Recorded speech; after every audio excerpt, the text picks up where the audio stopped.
Let me share my screen.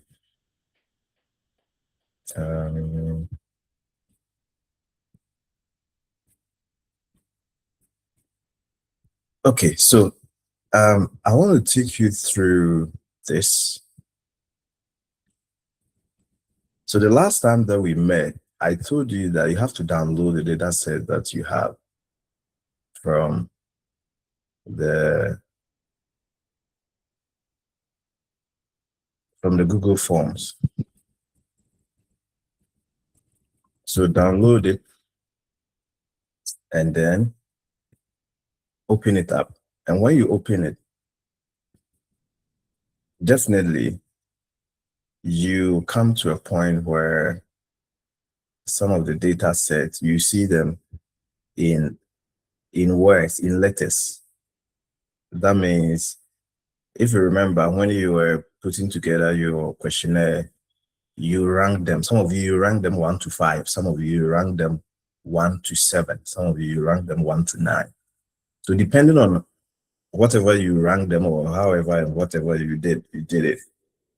I mentioned to you that you can change, and you have to. Not you can, but you have to, because in the Smart PLS, you can run your data if they are in letters, if they are in alphabets. Yeah, they are in words, phrases. But rather, the Smart PLS accommodates figures, numbers. So what do you do? I was going to show you, and let me see whether I have that, because this is a data set I recently collected.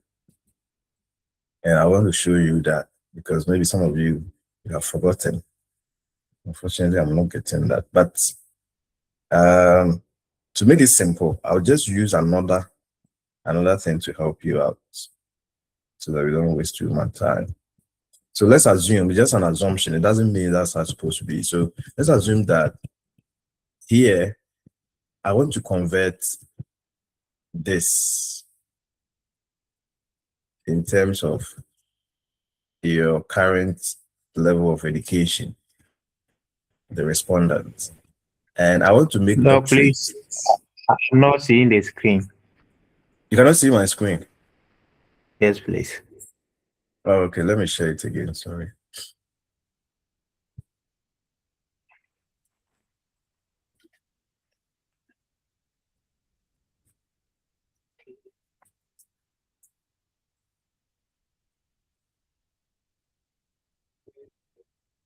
Is it showing now? Yes, please. It's showing now. Okay, so let's assume that you have this data set, right? And then you have respondents who responded that they have doctorates. Some of them said they have high school certificates. Some of them have Please don't. professional. It went back. It's not more showing.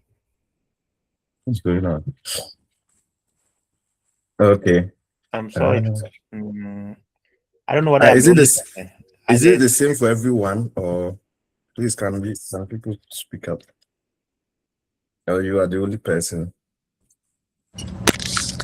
Please, I can also see. You can't see. Yes, please. Amazing. What's going on? Okay.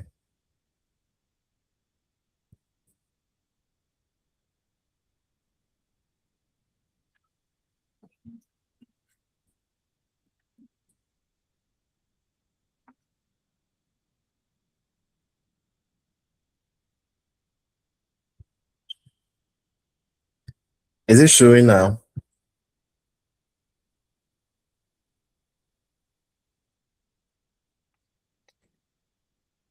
Hello? Is it showing?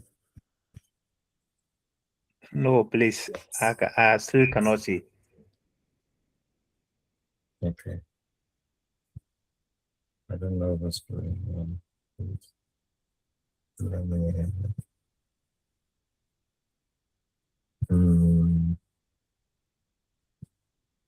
Okay. Is it showing?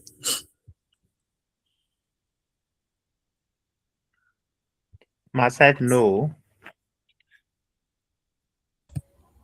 Doc, please, it's showing. Maybe it's from his side. I can see it. Yeah. Is it showing or is it not? What Thomas, what are you using? Is it phone or laptop? No, I'm using PC. Yes, it has PC. come now. Okay. Yeah, I'm using my laptop. Yeah, now it has soon. Okay, it's showing. Okay, great. So Yeah. please, so let's assume that you have this, right?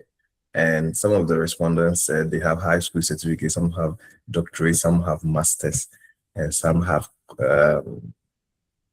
undergraduate, which is college degree. So if you decide to replace them with numbers, so instead of high school, you say that anyone who has high school, you're going to give the person number 1, right? And then anybody who has college degree, which is undergraduate, you give the person number 2. If you have masters, that's number 3. If you have a doctorate, PhD, that's number 4. And then any other certificate, which is like professional certificate, you give the person number 5, right? So if you want to convert that, I'm just using that as an example, and you have to do the same thing for your distance. I'm just helping you out with respect to you strongly disagree and agree and all that. So what do you do? So what you have to do is that you click on Control F, Control plus F. Let me do it again. Control. So you can write it down. So whatever I'm teaching you today, you can put it down. You can click on Control and F. I told some of you to go and watch my videos, but I guess maybe some of you couldn't watch it, or even if you watch it, you didn't understand it, you're confused and all that. So you click on Control and then F. Then when you click on Control and F, this thing will open. Can you see the portal that has opened? Then you click on Replace. Replace. Instead of find, you click on Replace. And then with Replace, you have to tick. Doc, Yes. I don't know whether it's on my side. I see your screen, but I don't see any movement on your screen. I don't know what is going on today because this is just strange. But let me do it again. The whole thing is messing up. I don't know what is actually the problem. Maybe there's something that is wrong.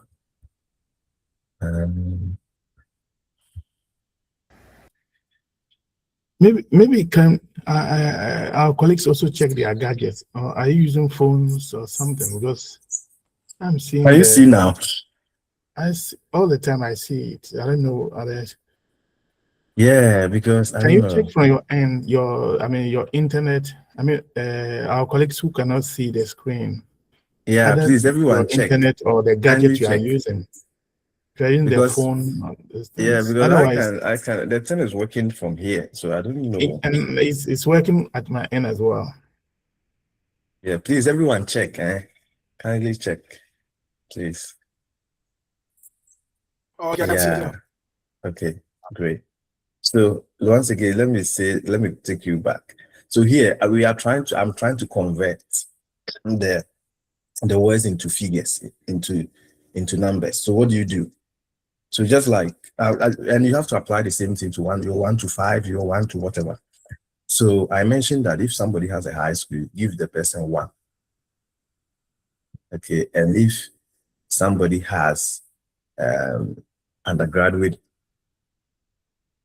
or college degree, give the person number 2. Masters is number 3. Doctorate is number 4.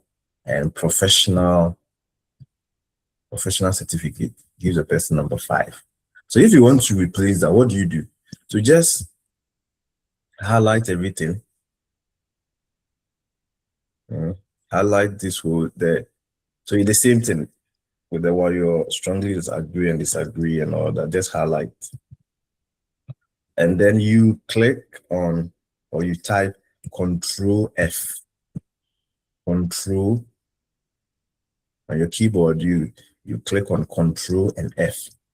When you click on Control F, click on this thing will open. Then you click on replace. Don't click on find, but click on replace. So replace. So what are you replacing? So before you type in anything, come here, click on match case and match entire cell contents. Okay. Now you come into find what or replace what. Is actually replace what or find what. So you find high school. And what are we replacing high school with? We say 1.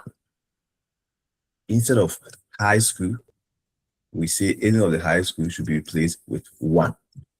When you click on, when you put that one there, then you click on replace all.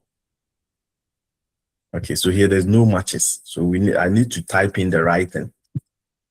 Because if you don't type in the right thing, the thing will not work. I think I put in high schools. Let me see whether that will work. That will also not work. Maybe there's something wrong. Let me check. Look at the school could be capital S, yes. Good. Okay, great. Capital S. Because it works in such a way that whatever you type in should be exactly what is in the spreadsheet. Other than that, it will not work. So that's why I'm finding it difficult to get it done. Okay, so you see now it has worked. Yeah, hello, John. Now it's saying all done. We have 6 replacements because I type in the right thing. Great. So all my high schools have been replaced. Now I go to the next one, and that's number 2, and that is college or undergraduate. That I'm replacing that with 2. So I said anywhere there is college or undergraduate, it should be replaced with 2. So when you click on that, now you see that all of them will be done, and that's worked.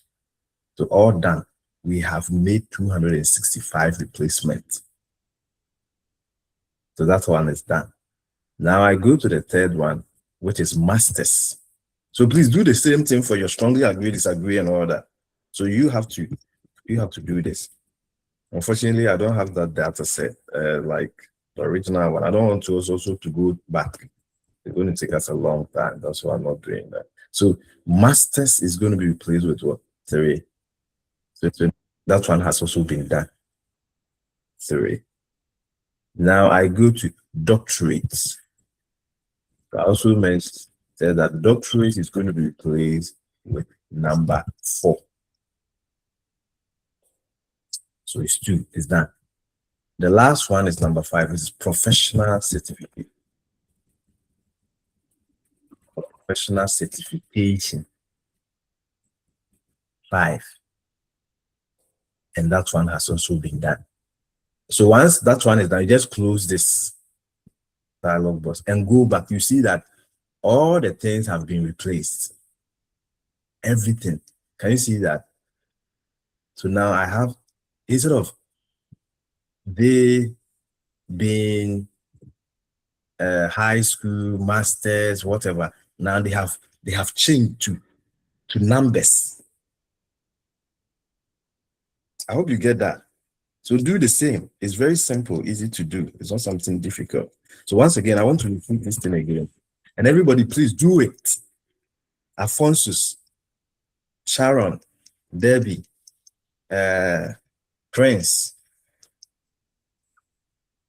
Jabez, everyone, Emmanuel, please, everyone do it. Do the same. Do the same thing. Right? Okay. And you can do it for all the other things like education, and actually you have to, especially those of you who are using something like stakeholder engagement, age, gender, and co as your moderating and mediating factors. You need to convert them because in the smart PLS, as I said, you can run letters, alphabets, phrases, words in the smart PLS. In smart PLS, it deals with numbers, figures. Okay, it prefers numbers, not letters. So you have to convert all of them. So you have to come up with what is 1, 2, and what is 0. If maybe if it is gender and then you want to make it dummy, 1 is 0, is 1 is 2, or you want to make it gender 1, 2, 3, 1 is male, female, and those who prefer not to mention their gender, because now there are people who don't, some are bisexual and all that. They are there. So some people prefer not to mention their gender. So you need to come up with something. So you have to. So the best thing to do, which I always encourage people to do, is that when you come to you can create a whole kind of like, should I say, keywords or something that will help you to know this is 1, this is 2. For example, if strongly agree, and in this section you can say all the strongly agree represent number 5. Agree is number 4. Neutral is, you have to tell us, or you have to let us know, or you have to let the examiners know that which one is which. Okay, I'm just helping you out with your data. Strongly disagree. So this is number 1. In terms of gender, you can set the same. So in terms of gender, anywhere you see male, maybe the male, I'm just saying once again, maybe the male is 1, you have to come up with. Female is 2. Prefer not to say it. Say it's number what? 3. Right? Great. In terms of education, someone having high school is, let's say, number 1. So please set all these things. It's for your own good. You don't necessarily need to tell anybody how you did it, or you don't need to mention it in your work, but just to help you out, right? It is just to support you so that it will make your data analysis easy, and then it's for reference's sake, for you to easily refer to what to represent what, right? Because I've also seen I've seen studies where strongly disagree, they make it 5. They start with 5. Disagree is number 4.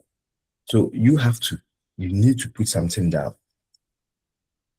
so that it will make it easy. Okay, with that done, what next? The next thing is for you to save your data. So convert all of them. Once again, please convert all of them into numbers, the ones that you want to take to. If they are not going to the smart PLS, that's fine. Then maybe you can choose to delete or maybe put it somewhere.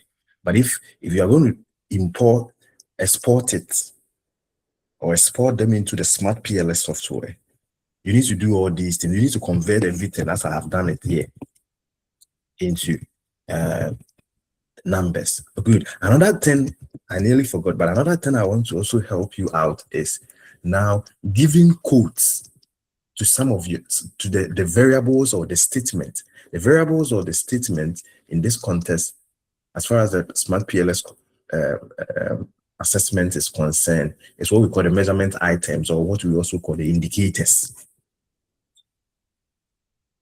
Right? So the question now comes to your indicators.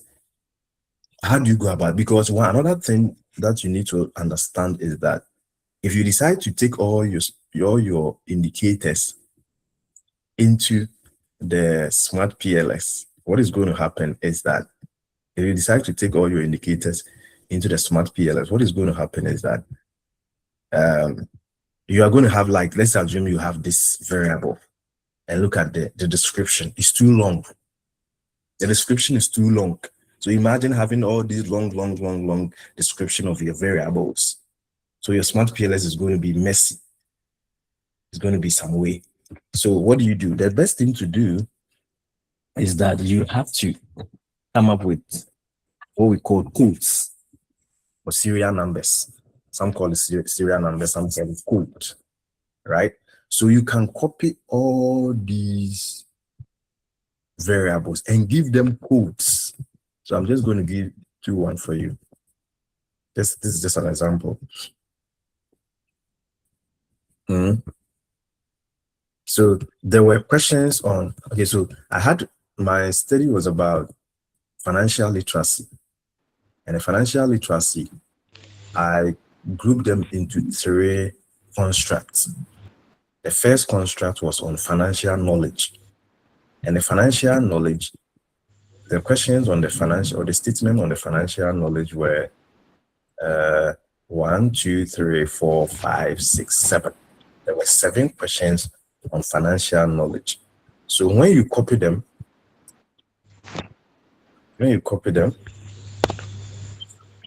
and paste them, right? The financial knowledge. Sorry about this, but I need to delete these things.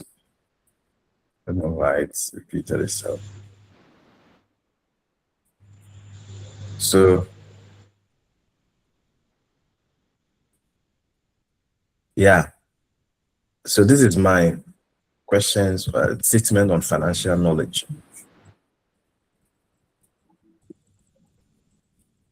So you have to give them codes to make I'm just helping you out to make your data analysis and your work easy. So this is my construct on financial knowledge. I'm going to give it a code FK. So the coding too is up to you to code it.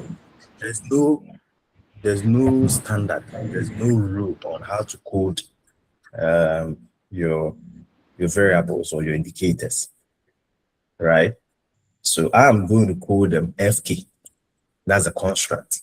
Therefore, all the questions that will come under the 7 questions, I'm going to say the first one is going to be FK1, which is the indicator, the first indicator for FK. FK2, FK3, FK4, FK5, FK6, and FK7. So I've coded them. Right.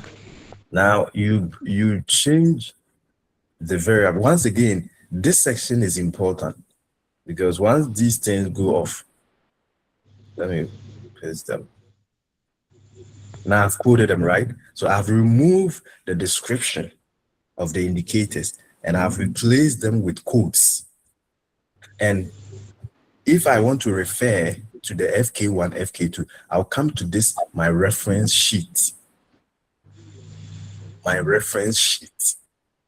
Where I know FK1 represent what? I'm quite confident with basic, with something numerical calculation with that, whatever. And then FK2 is about, I'm quite sure about the calculation of simple interest. And so forth and so forth.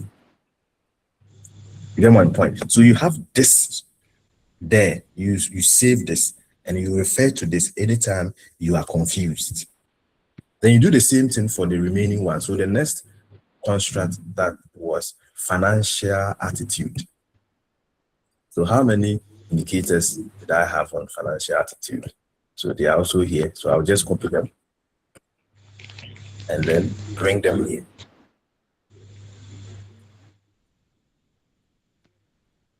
I'll copy and then code.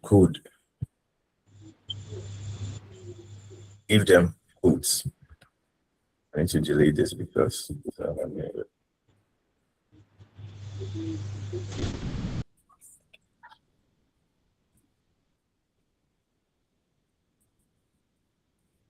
yeah, you can copy them one after the other. That's this.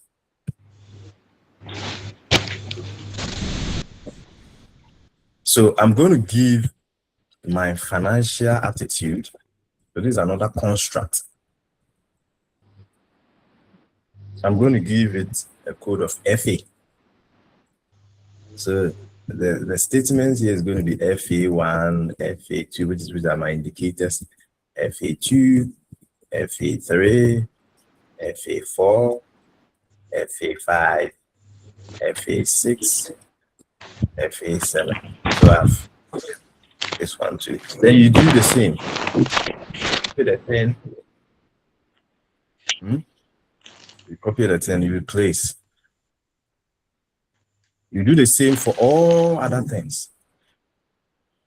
In terms of, let me come here. This is the last one, then we go. In terms of education, you can make the code to be EDC or EDU.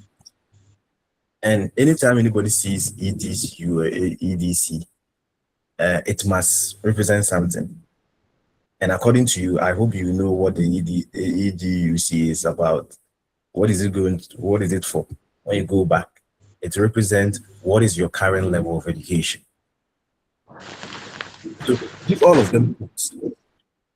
Now we have given them codes. Well, what next? The next thing is to save. How do you save? So you save the data, even in case it's not in a form of what we call CSV. So when you come here, choose CSV. What is CSV? CSV is comma.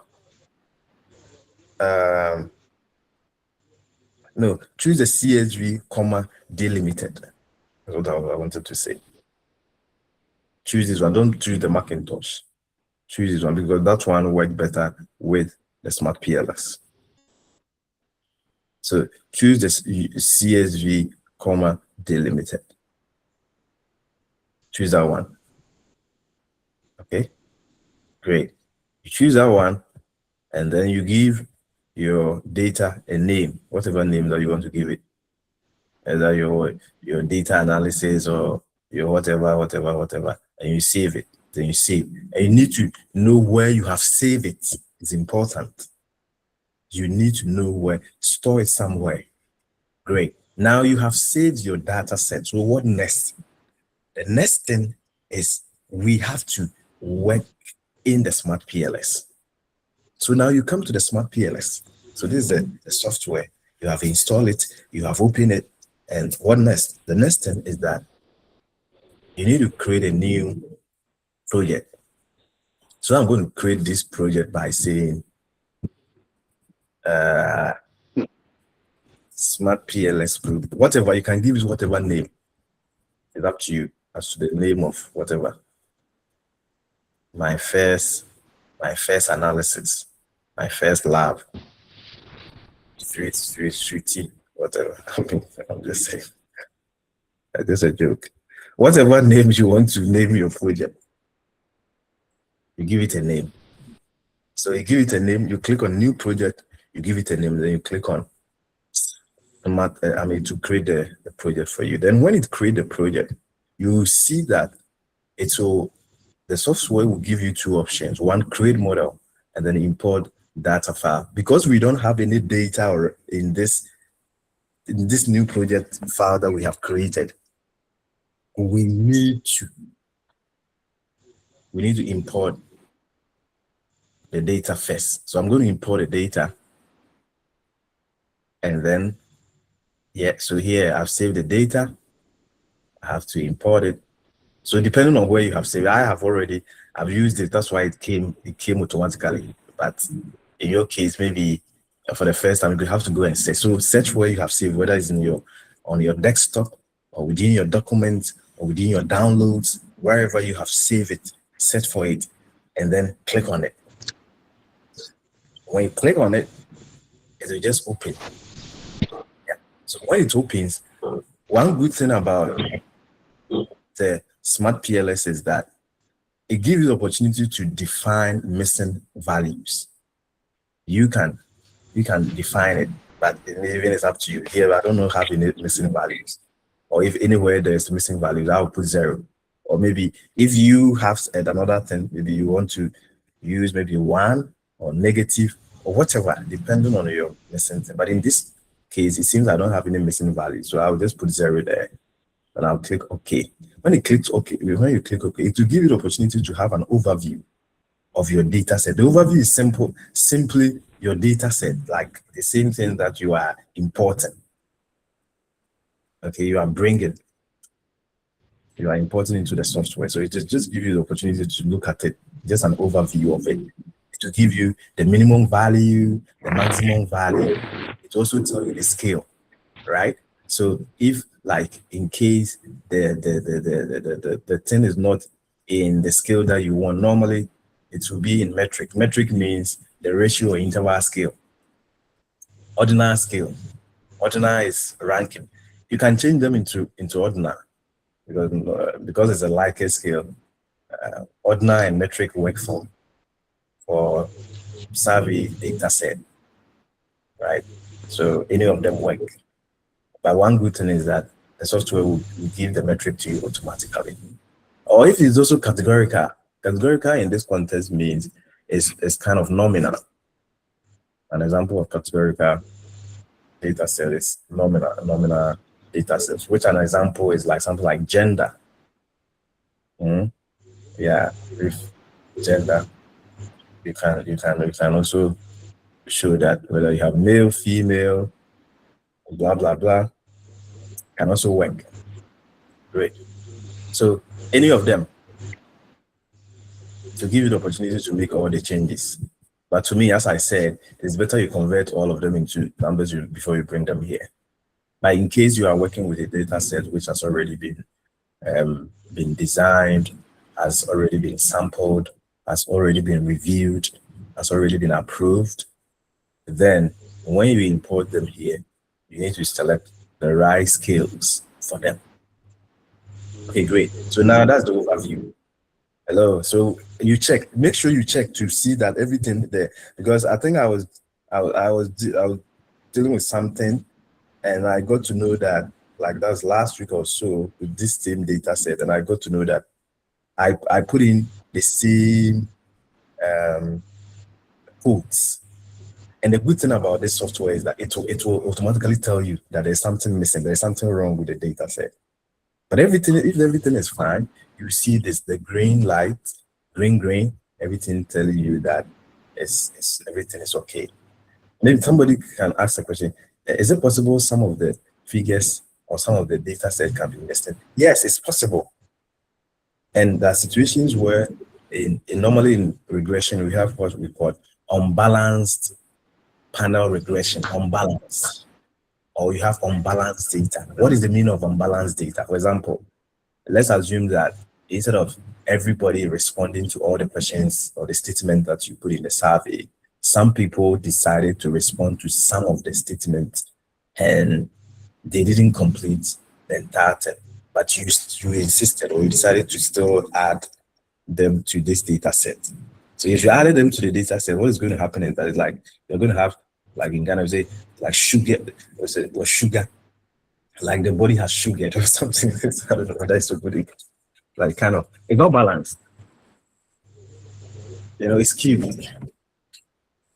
Kind of, that's what's going to happen. You know, it's not balanced. And with unbalanced data, normally you are going to see the same figures. I hope everything is fine. So what next? You just click on import. Just come here on the blue one. Click on import. What is important to give you a further information. So here to give you further information about the number, the type, the missing figure, the mean, median, skew. So this is like if you want to just copy the basic information, if you need a basic information for your analysis, to give you the kurtosis, the skewness, the Kramer-Von misses, but in terms of the p-value, the p-value of the significance of the data set. And then to give you the standard deviation, the observed maximum, minimum values and maximum values, and the rest. So you see all that. So it will just give you an overview. So if in case you want to copy this and use this as your basic statistics in terms of the median, mean, and all that, you can copy it from here. And once again, one good thing about this software is that it will give you the opportunity to copy. So you look at this, copy to Excel. Can you see that? I've put it on it. Yeah. So that's one good thing about the Smart PLS. It gives you the opportunity to copy things easily and put them into your work. You can, if you won't copy or you can't copy, just click on export to. You can see export to also here. You can export. We will see the same for all the results that we are going to run. Okay. Now go back. So click on back. But when you click on back, go back to the same place where you created the file or the whatever, and then you see the create model. So to give you the opportunity to, Emmanuel, are you here? Everyone here? Okay, so it's to give you the opportunity to create your model. So this is where the model will come in, or this is where the creation of the model comes in. So you click on create model.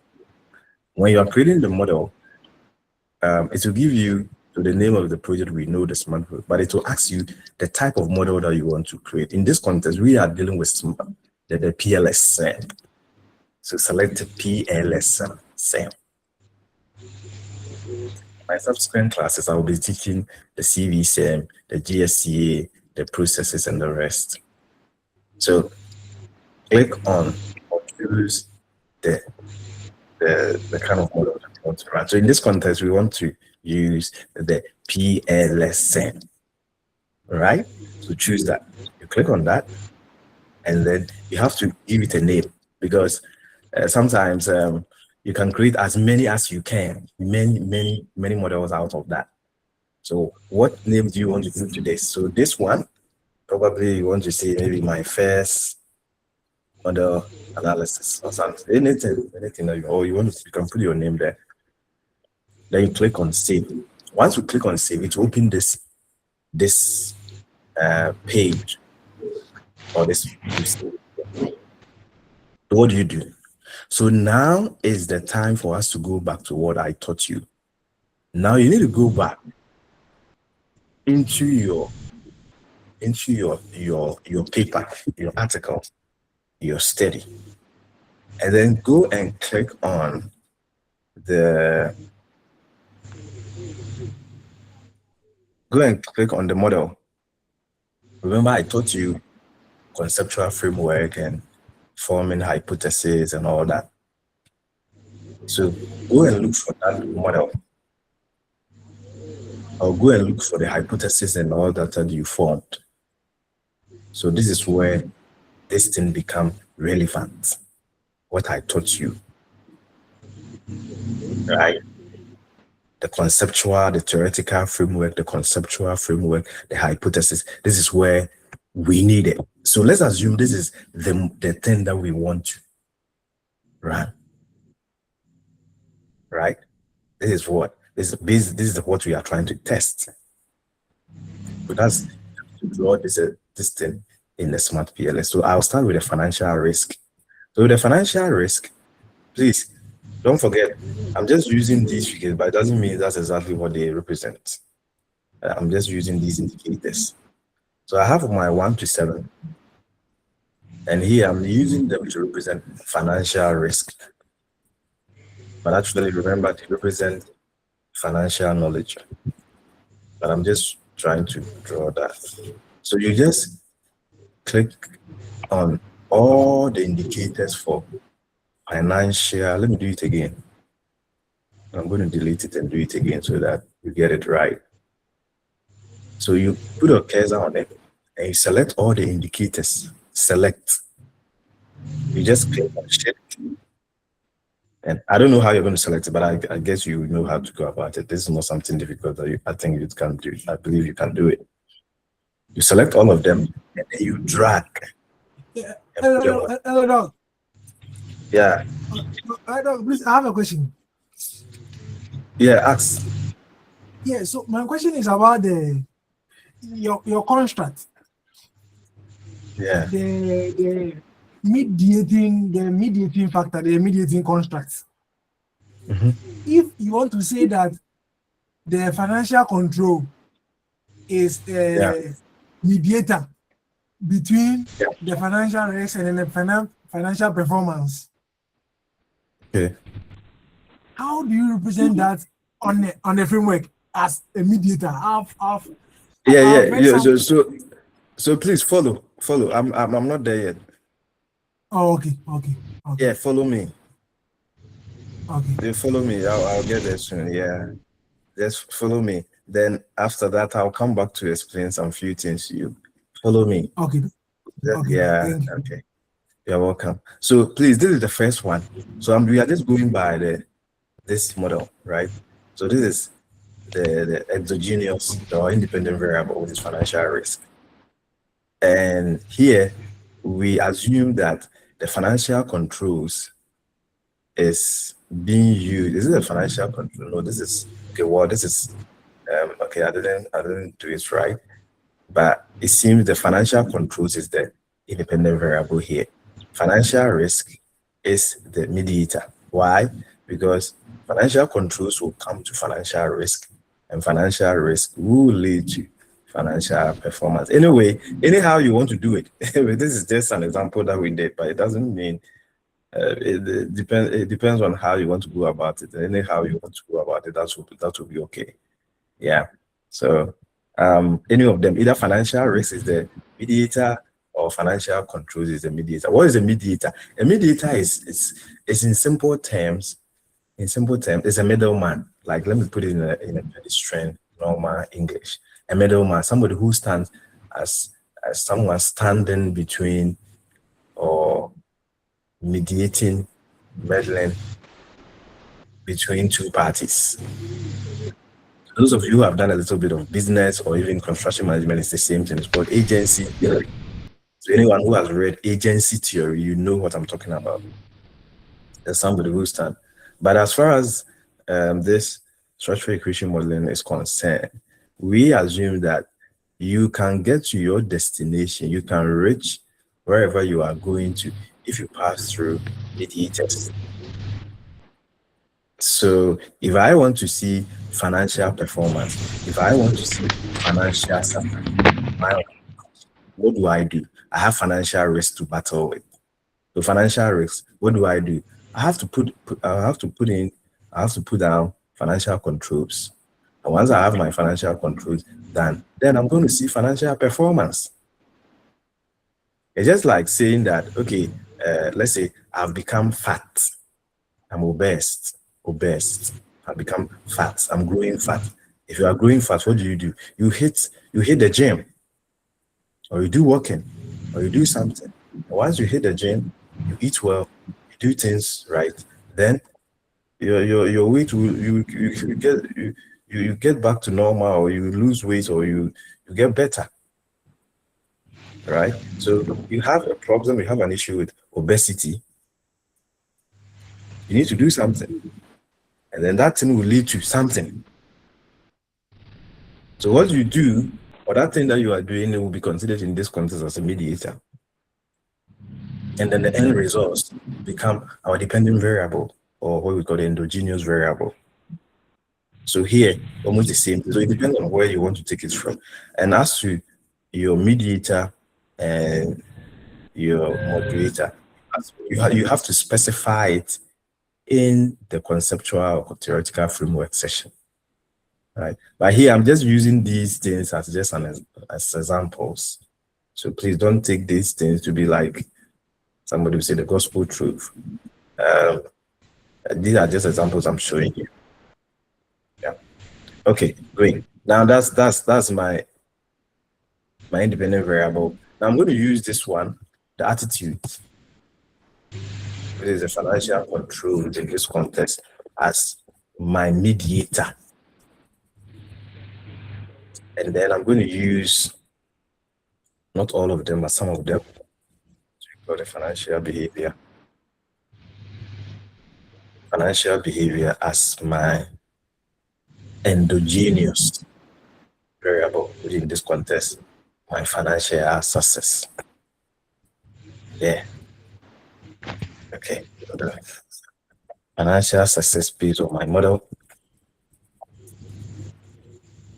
It's the endogenous. This is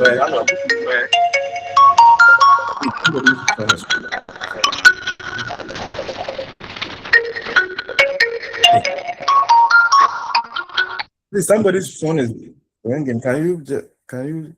Yeah, I think. Since your phone is disturbing the class. Thomas, please, can you put it off or something? You mute yourself. Actually, you mute.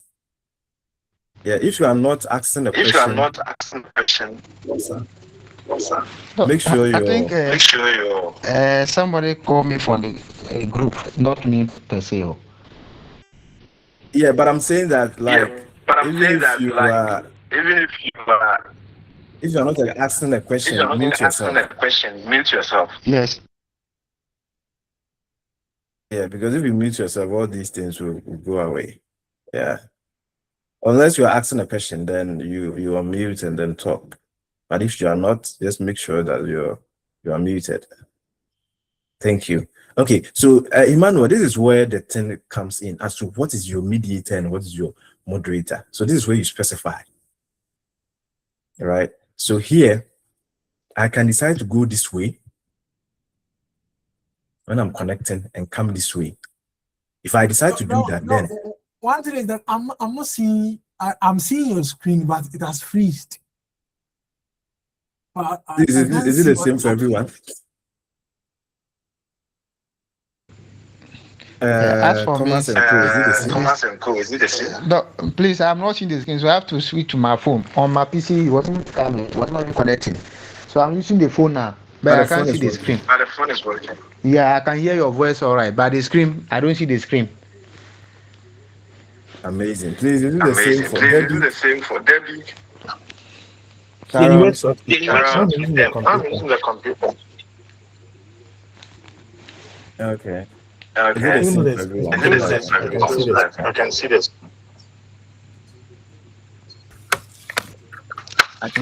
Ghana network. Deborah. Is Deborah here? Dodo. Are you having the same issue? Are you having the same issue? Yes, it's on and Yes, off. it's on and off. Like, Is it internet or what? Is it Because I want to be internet or sure what? about Because I whether want this to kind of people. It Probably appears with the internet problem in Yes, Ghana. with the internet problem in Ghana. Almost everybody in Ghana is complaining. Oh, I'm so sorry about this. Because last week the same Okay, thing. but you guys should listen. Yeah, you guys should listen, and then Thomas, you guys should listen, and then after when I upload the video, please watch the video on the YouTube. Watch it, okay? Because if I don't do that, so then we can't do anything today. I have to stop. So you listen. Sinson, please, your this is giving us feedback. Yeah, so please, everyone listen. And then if you can, you listen. And then when I upload the video on the YouTube, watch it. Then you see the graphs. I mean, it's interesting, but unfortunately you cannot see it. That's fine. Okay, so I just want to take you through this. So what you have to do is that you need to specify the direction of your arrows, which we call them your path or the arrows, where they are going. And that would determine whether a variable is a mediator or a variable is just an independent variable or is independent variable. You have to specify. Once again, it should come from your conceptual or theoretical framework that you specified in the second section of your paper. Remember, I taught you how to go about conceptual or theoretical framework. And I mentioned that it is extremely important for the smart PLS because you can draw a different model from what you have already specified in your conceptual or theoretical framework. I want to repeat this thing again. You can draw something different. No, anyone who will look at your conceptual or theoretical framework and they get to know that they are different from what you have specified in your smart PLS, they will raise an alarm. They will say that you have done something wrong. Therefore, your conceptual framework, your theoretical framework, they must be the same, like in terms of the drawing. If you are bringing in something new, or you are changing something, or you are adding something. When you get to the smart PLS analysis, then you have to provide justification for that. Other than that, the basic assumption is that whatever you draw in your conceptual or theoretical framework is the same thing that you have to analyze. It's the same diagram that we have to see in your smart PLS. If you do something different, everybody will question you. So I want everybody to take note of this. Don't forget, this analysis is not only for today. This smart PLS is not only for this article. I'm hopeful many of you will use it in your subsequent papers. So I want to give you the right information. Yeah. So here, I'm just assuming that the financial risk is the control variable, but actually, in many cases, that's not the case. It turns out to be the opposite way. So I'm going to draw something different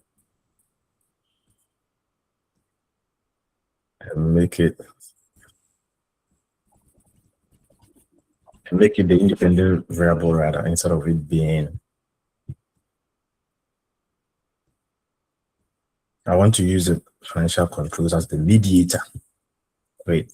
So now we have this. So what next? Once you have this thing done, the next thing to do is to run your model. Run the model. How do you run that? So you just click on calculate, and then you choose the PLS algorithm. Okay, so you click on that, and then you just have to maintain the standard. You have to maintain the defaults. Changes will only occur when there is something else you want to specify. For example, you want to show, or you want to get an unstandardized results, or you want to get a mean-centered results. Then you can change the results type. In terms of the default, you can change from default to individual in terms of initial weight. Right? But aside that, it is recommended that you always use the default. What is already set, just use that. Allow the default setting to be as they are. And then you click on Start Calculate. Once you click on Start Calculate, the thing will automatically calculate and give you the resource. Right? Great. So now you have the resource. The question that somebody will ask is, what next? Two things. This results that you are seeing from PLS algorithm, normally it is used to help you answer questions concerning what we call the measurement model. And then after this, I'll run a second one that will help you to answer questions concerning what we call the structural model. So it will take us to this question. So what do we have to know about our measurement model? Because I told you that anytime you are running a PLS-SEM, there are two things that you have to assess. One, you have to assess the measurement model, and then you have to assess the structural model. What is a measurement model? The measurement model tries to help us to know the relationship between the indicators and their constructs, which is the latent variable. And then the structural model helps us to know the relationship between the constructs. Right. So now let's start with the measurement model assessment. So the measurement model assessment, now you have run your PLS-SEM. What do you look up to? So these are the things that you have to look up to know that your measurement model is good, it's okay, and then you can continue with your analysis. One of the things that you need to look at is what we call the indicator reliability. In summary, before I continue this, in summary, the measurement model helps you to know the reliability and validity of your model. The reliability and validity. And many of you, I think you have seen it, you have heard it in many places. What is the reliability of your data set? What is the validity of your data set? That is what the measurement model helps you to determine. So one of the things that we look at is what indicator reliability. What is the indicator reliability? The indicator reliability is measured by what we call the indicator loadings, also called the factor loadings, which is the same thing that we know from SPSS, exploratory factor analysis, and AHP and all that is the same. It's called indicator loading, and it is measured by your factor loading.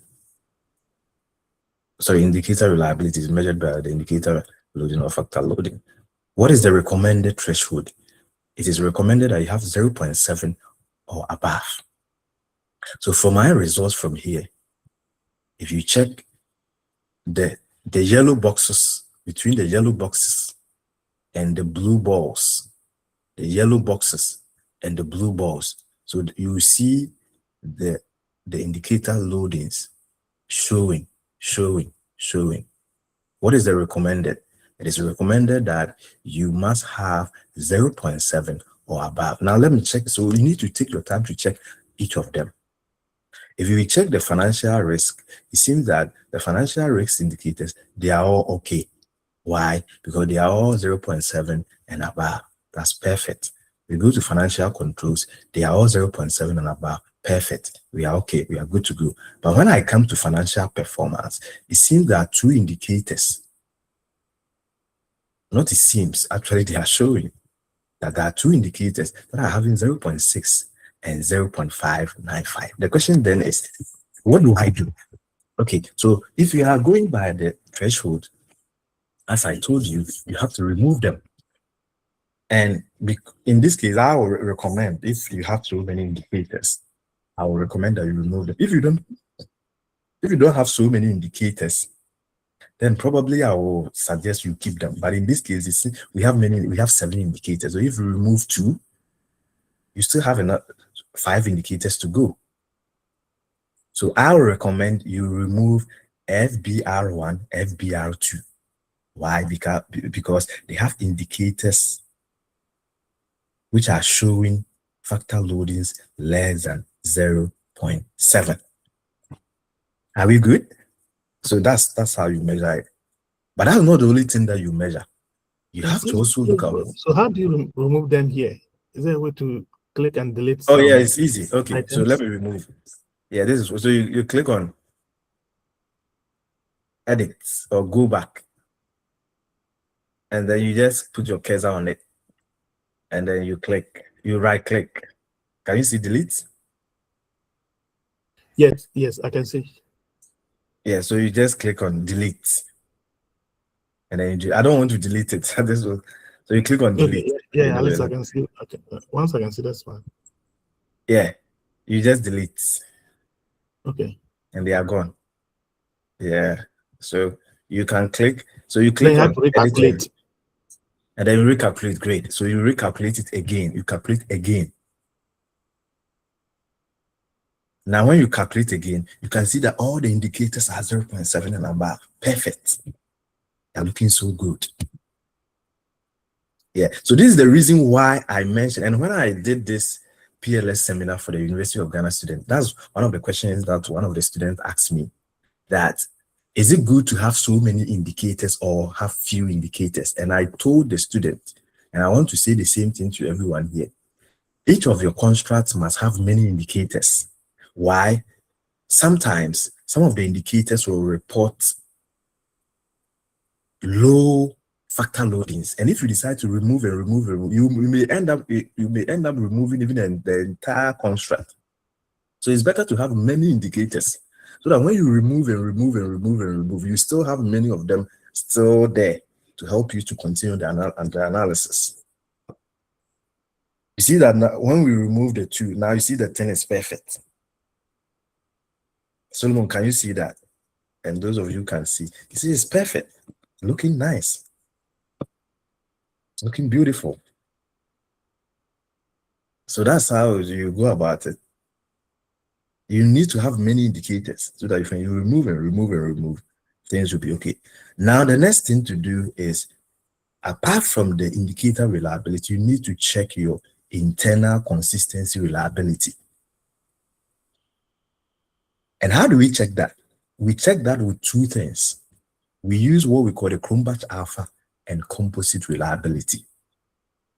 For the 2, they must also report 0.7 and above.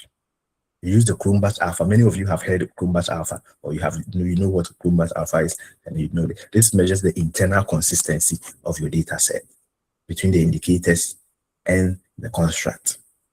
So where do I see this thing? Very simple. One good thing about a smart PLS is that when you go to the results section, okay, just look for the quality criteria.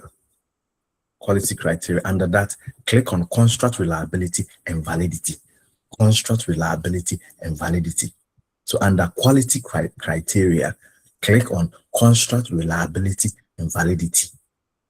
Great. Once you click on that, it will give you this table. And in the table, you will see your Chromebus Alpha, your composite reliability. They are there. What is the threshold? Not to waste too much time. You must have 0.7 and above. And the good thing is that all the results are showing that we have 0.7 and above. One good thing about a smart PLS is that if all your results are okay, they will show green or sometimes black. But if they are not okay and there's a problem, it will show red. Okay, so here everything is perfect. Great. Now what next? Do we have to check another thing? Yes. Now we need to check the validity. So we have checked, now we know the indicator reliability, internal consistency reliability. The next thing to check is the construct validity. The construct validity, we use two things. We use convergent validity and discriminant validity. So the convergent validity, what do we look up to? We look up to what we call the AVE, average variance explained. Average variance explained. Within the same table, you will see the average variance explained at the tail end of the table. It's there, or they are there. What is the threshold? The threshold is that they must be 0.5 or more. The other ones were 0.7. This one is 0.5 or more. And the good thing is that based on our results, we have that. So everything is perfect here. That's fantastic. Now we come to the next indicator that we need to check. That's discriminant validity. With discriminant validity, there are three measures. There are three things that can be measured. And within the smart PLS, you see all the three measures. You can use the funnel and lacquer. You can use the ATMT. You can use the cross loadings. Any of these three, you can report of them. But I mentioned to you the other day that in recent times, many scholars prefer to use the ATMT. Why? Because that's the one which is more, I will use the word there, it's kind of current. Hansler and the scholars and his group, his scholars, they came out with this discriminant validity test indicator in the year 2015. And 2015 is quite recent compared to the other ones which were put out in 1981, 1998. They are a bit old. So many prefer to use this. Aside that, the ATMT also covers some of the weaknesses of the first two. So many prefer to just report the ATMT and leave the other ones. But I've also seen recent studies where the scholars report all the three. If you report all the three, there's nothing wrong with that. But I'm just saying that the ones that a lot of people use nowadays is the ATMT, which is the hetero-trait monotrait ratio. Now, what do we look up to? Within monotrait, hetero-trait ratio, and even with the other ones, they must show indicators loadings of 0.85 or below, or 0.9. Less, it should be less. If it's more than that, there's a problem. Now let's go to the results. So here, where do you see that? So when you after the construct reliability and validity, when you come down, you see discriminant validity, right? And they are there, all the three, as I mentioned, the funnel, lacquer, criterion, cross loadings, they are all there. We are interested in using the hetero-trait monotrait, right? And here, one good thing is that everything is perfect. They all recorded less than 0.85, less than 0.9. The question that somebody will ask is, what is the difference between 0.89? The 0.85 is I will use the word is the more strict one, but when you are liberal 0.9, like even you go a little bit extreme, like the extreme form should be 0.9, but the normal one it should be 0.85. Yeah, but the good thing is that we didn't even get close to any of these numbers or these thresholds. They are all 0.7, which I think they are perfect. Yeah. So if you check the mono distance to they're also okay because you're having all of them less than 0.9. Our cross loadings are also working perfectly. Yeah, none of them recorded 0.9. Yeah, so we are good to go. Great, perfect. Amazing. Now we have our measurement model approved, or kind of. Now we can say we are good because we have got our measurement model done. Perfect. So, now what do you? Yeah. Please a question. What if we have a value? If you have it 1 point something, zero. Okay. 1 point something like what? Yeah, I don't get you. 1.0002. 1.002. In which of them? Like In which of them? HTML. So The if you last one see just 1 point, if you see 1 point something, that means it is showing red, right? Yeah. It will be showing red. That means there is an issue with your construct validity. You need to check. You need to check your data. One of the ways by which you can overcome this, which I kept on pointing to everyone, is getting more data sets. Yeah, sometimes it's about the data set instead of the construct. There's nothing wrong with the construct, but the data set is dispersed. When you have a fewer data set, things tend to be dispersed. But when you have a larger data set, things tend to converge. Okay. So I think it could be, but it could also come from how you went about either coding or how you name the construct. There are many things to look up to, which I think I'll prefer to discuss with you so that we find a way out. Yeah, because 1.27, 1.2 is a bit, it's far. If it is somewhere 0.9, around 0.95, 0.96, less than 1, somehow okay. But when it goes beyond 1, then it's an issue. There's a problem that we need to check and resolve. Yeah. So I would like to talk to you so that we find a way to fix it. Okay, thank you. Now let's move on to this part. And permit me for about 20 minutes so that we end this. Okay.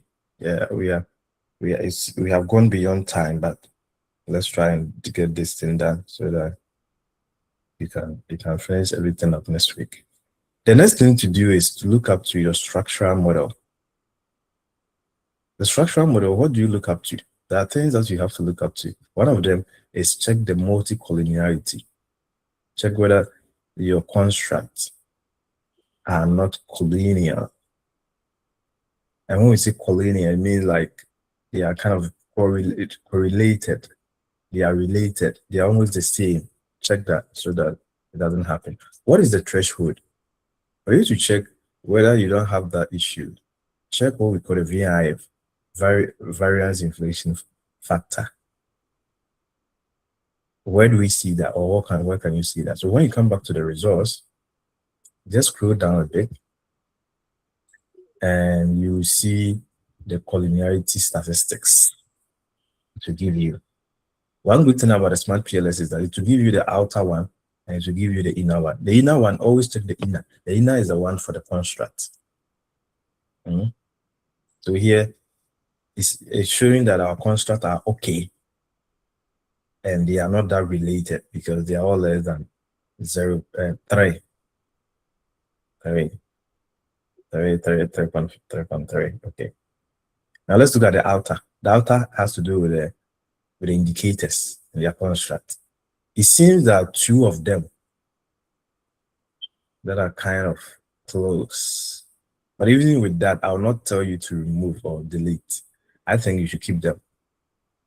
They are not really a big issue to me, even though they are just trying to say that these two constructs, which is FNK5, FNK6, it seems they represent the same thing, or they are related, or they are too close, or they are associated.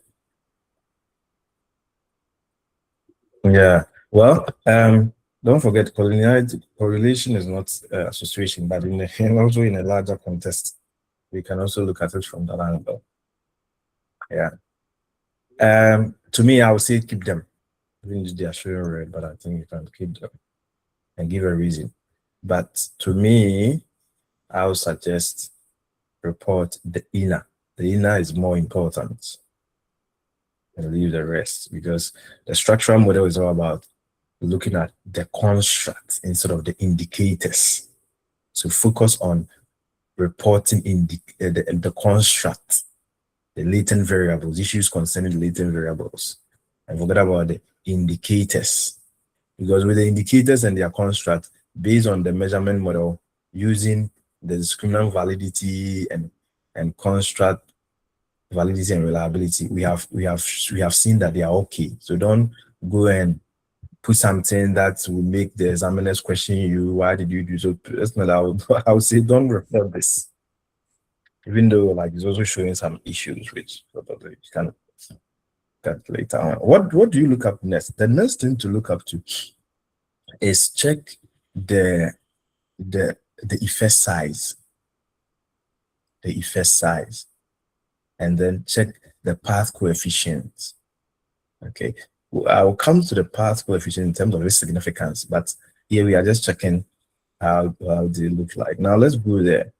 If you check the path coefficient based on the results, what we can see is that the path coefficient, they reported quite a significant figures, which are good. Normally, 0 means there's no relationship, right? So between financial risk, for example, and financial control, is showing that the relationship between them, the path coefficient is 0.7, which is quite between 0 and 1, and you have 7. In terms of percentage, we are looking at 72.2%, which is quite huge. Great. That means indeed financial risk has some form of impact on financial control, but later on we'll determine whether this 0.722 is significant or not. We'll determine that. I'll run another, I'll calculate something which is called bootstrapping. I'll use bootstrapping to do that, to know whether it's significant or not. But based on the raw figures, based on the face value, we can conclude that indeed financial risk has impact on financial controls, because it's reporting a path coefficient of 0.722, which is 72.2%, which is huge. The same thing applies to financial controls. It has impact on financial performance by 34.9%. It's 0.349, which is also huge. Financial risk also has direct impact on financial performance by 49.6%, which is also good. So with the path coefficient, the only issue is when you have 0. But anything above, it could be positive, it could be negative. Anything above 0 is considered to be okay, right? The higher, the better with the path coefficient.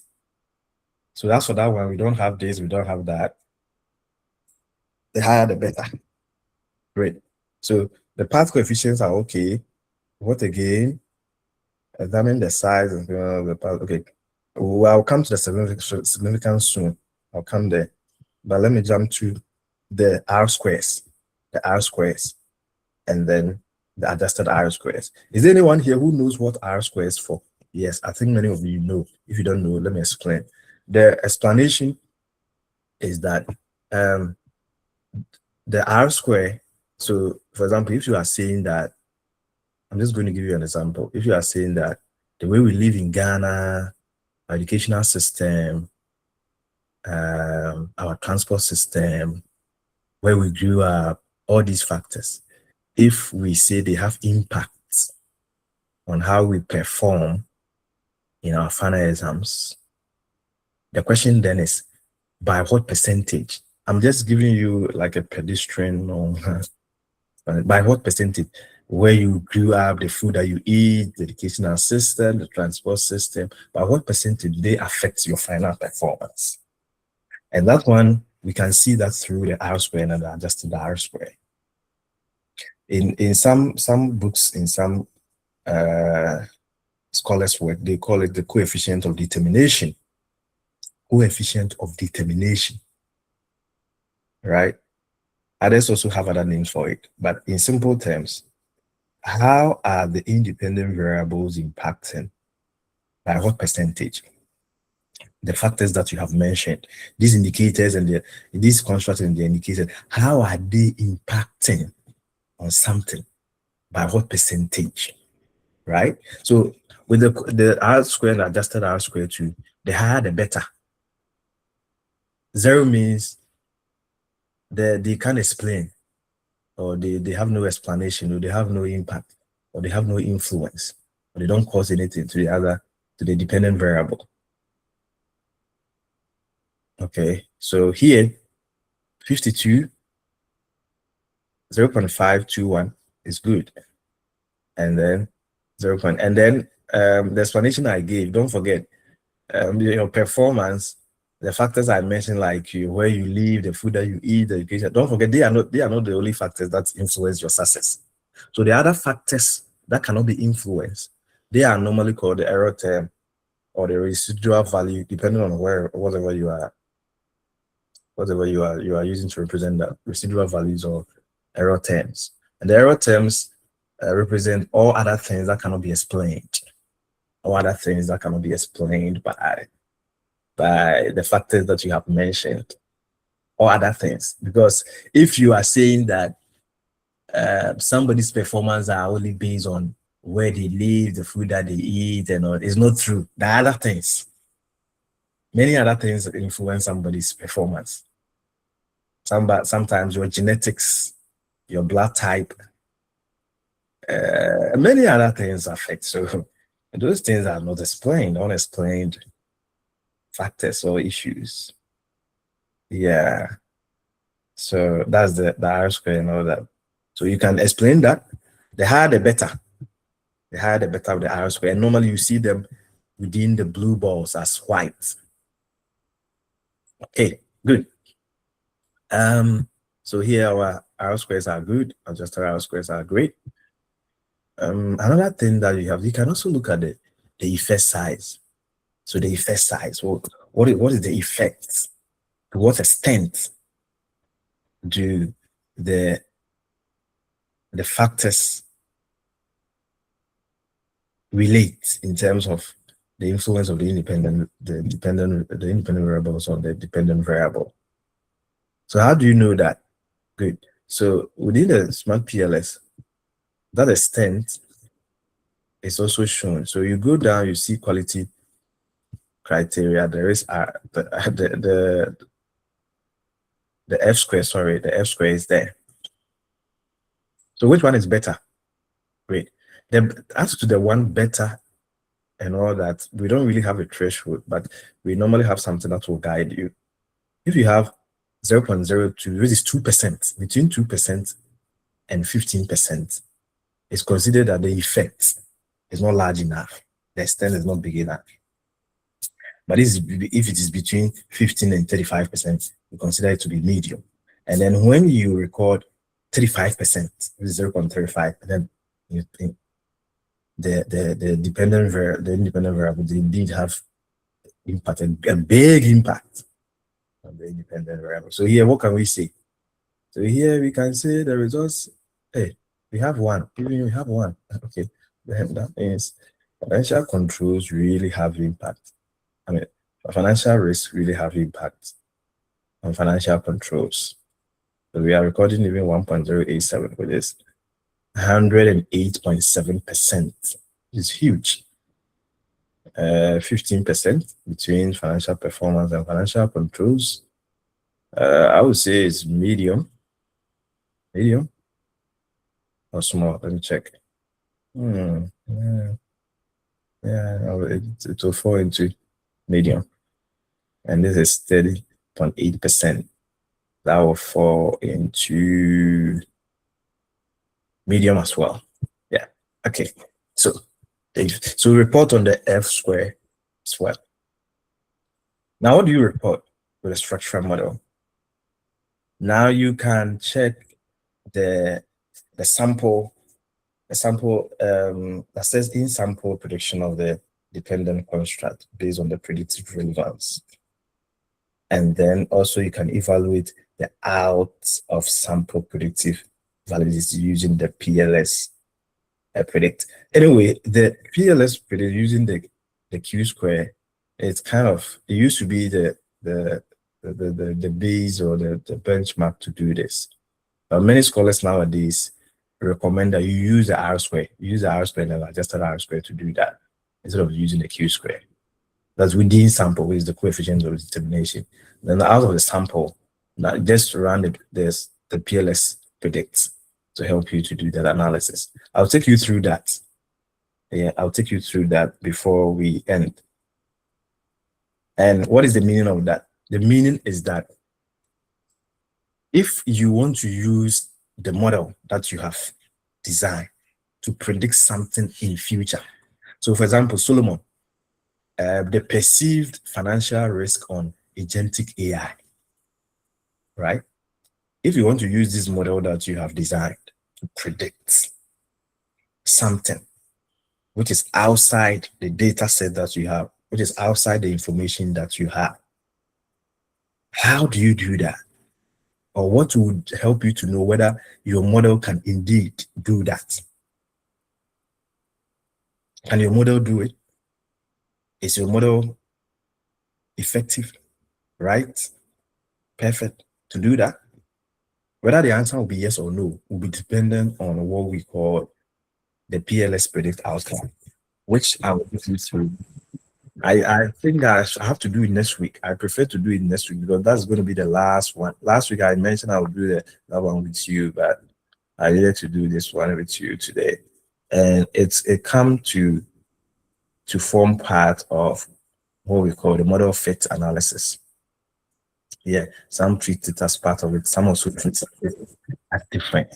But any of them, any way that you go, they are okay. So I'll take you through the PLS predict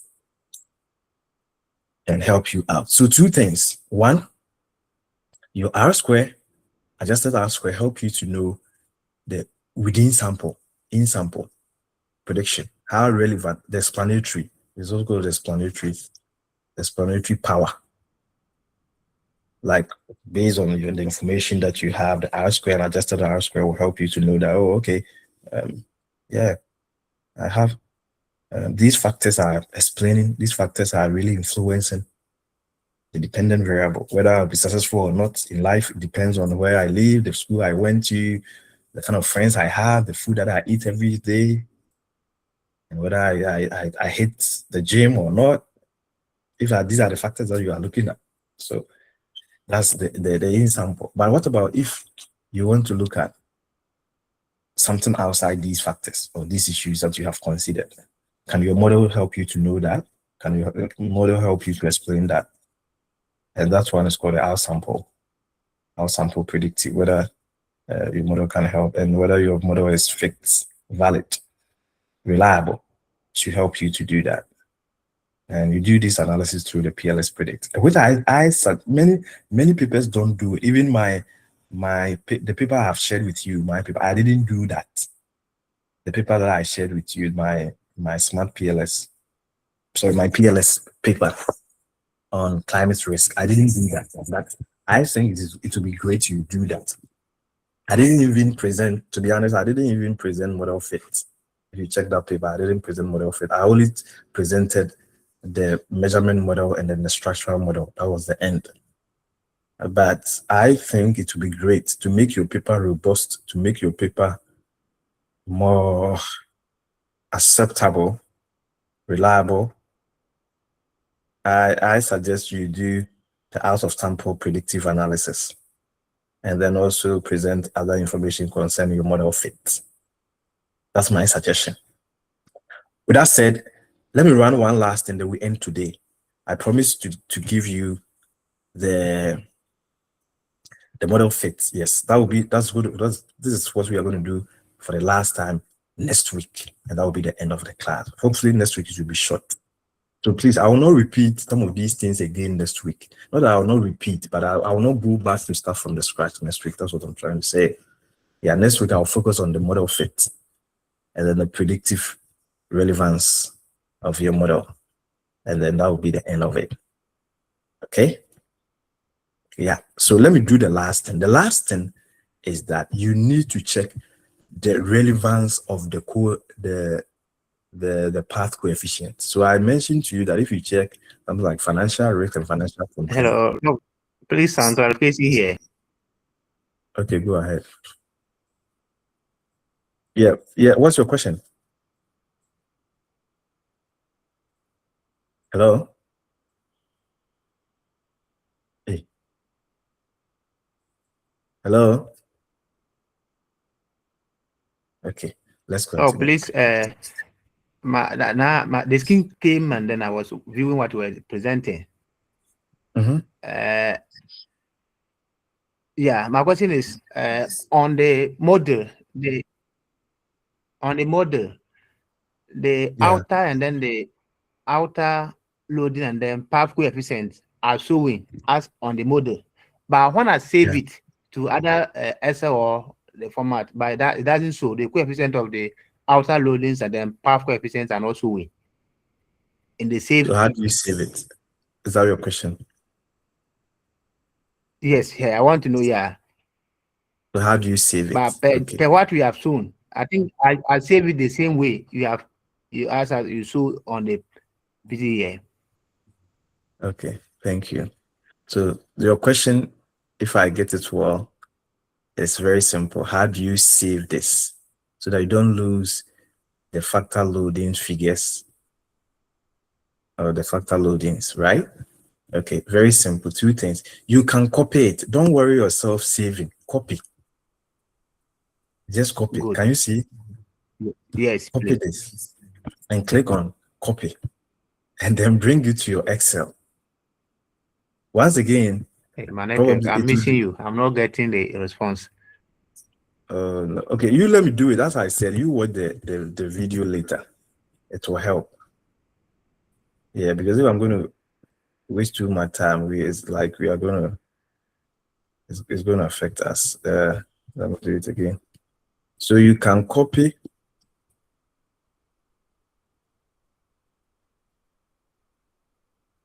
and then go and paste, or you can just click on export as image. Export as image. Right. And then when you export as image, please choose PNG, not SVG. And then just export. It will ask you where you want to export it to or where you want to save it to. And then you save it. But another way, as I said, is you can also copy it and then just go and paste it. Any of them will work. Okay. Yeah, it should work. It must work. It should work. It must work. Oh, well, if it is not working, you can how should I do? What should I say? Like check your computer. Yeah, reboot or rerun the whole thing again or something. It should work. It must work. Is there anyone here who is having a similar issue? Emmanuel, Sharon, Alphonsus.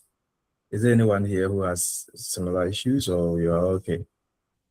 Have you run it, and did you have any of these challenges?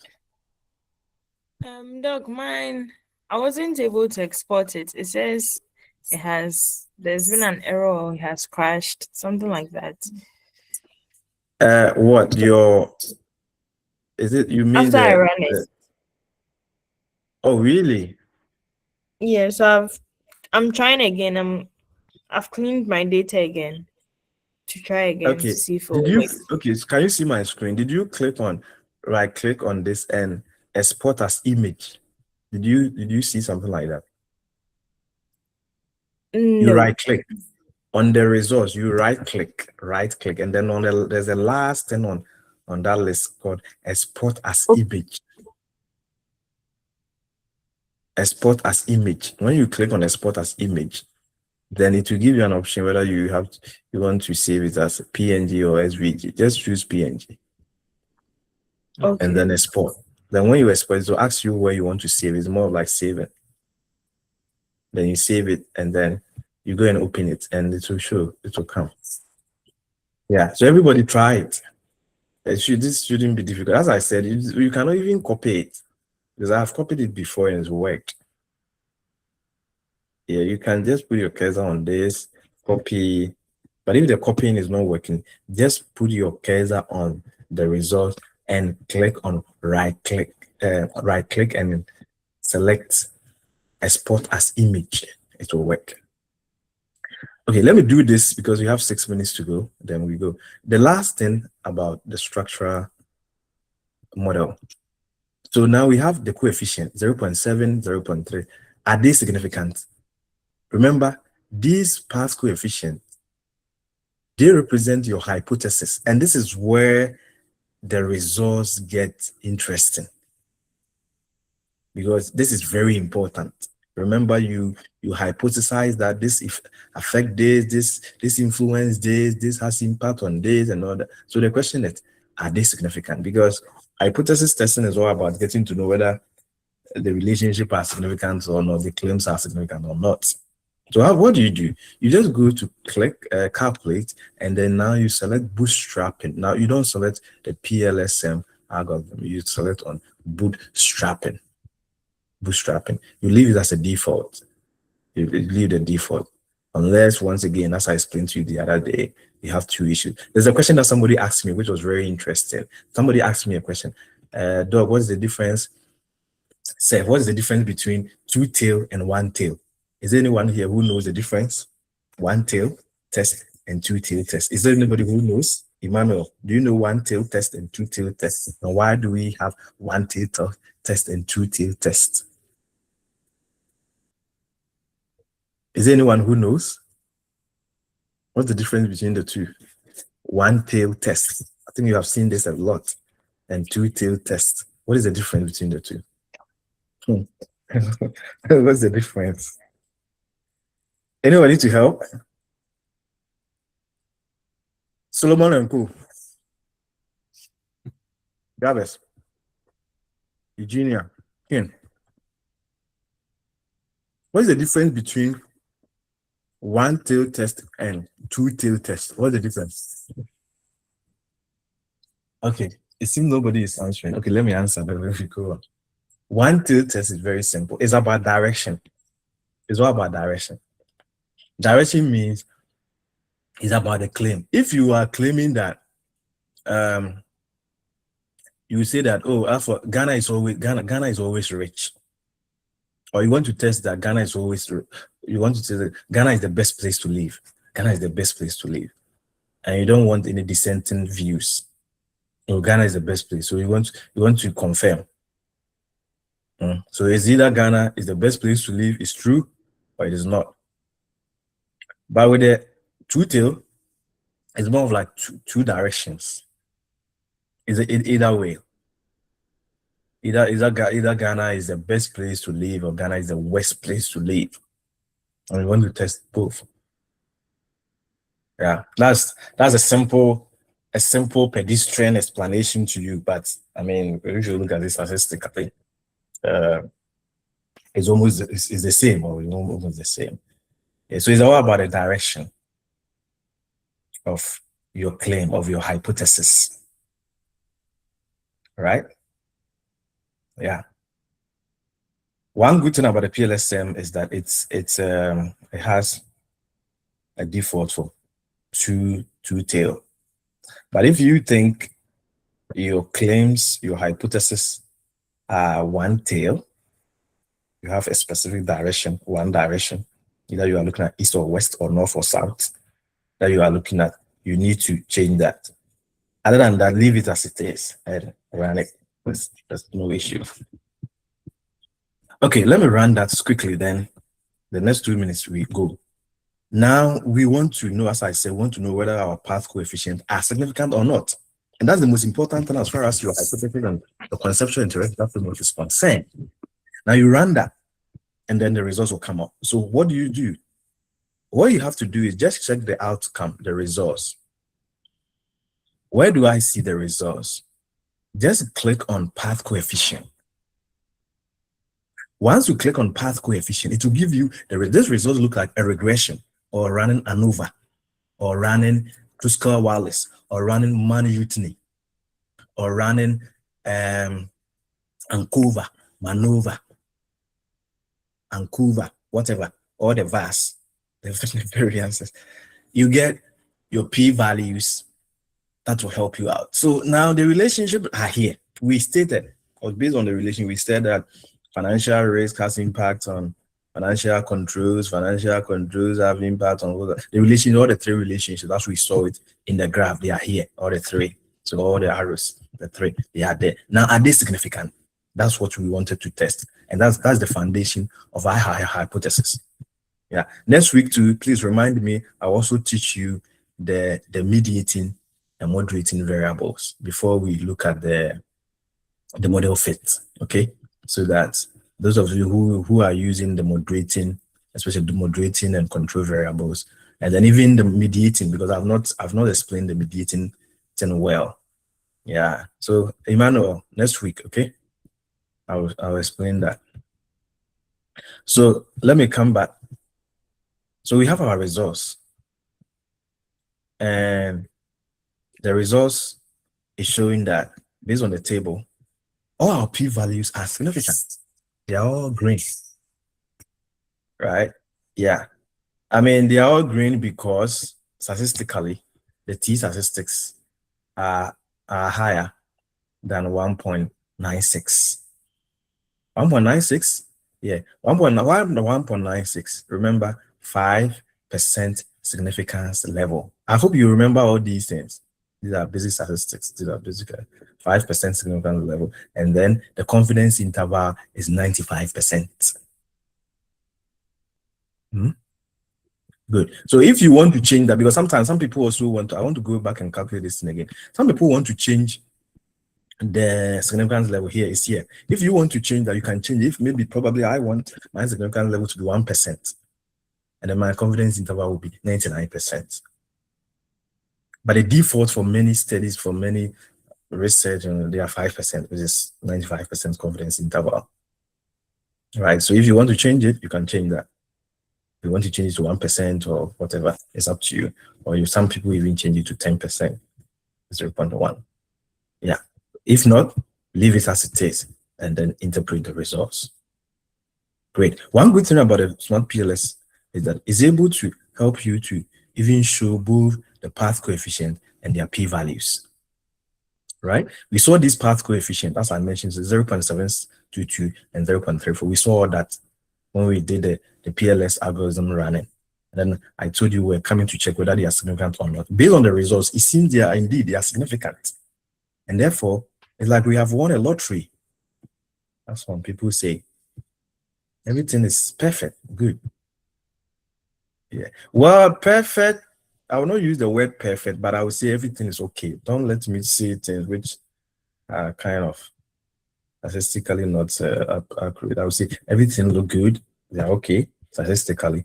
Now your results are good. You can go ahead and present them. So with these results, you are going to have less or fewer issues with examiners and reviewers. Now, what do you report again? Remember, our coefficients are here 0.77 and all that. The standard deviations are great. Now the t-statistics, their p-values, and you show this results. On this note, that's the end of the class today. We have gone a little bit far more than the time, but thank you for coming.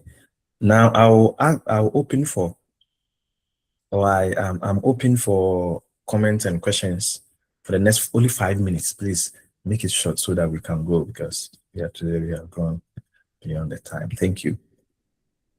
Yeah. Is there anyone who has a question? Comment?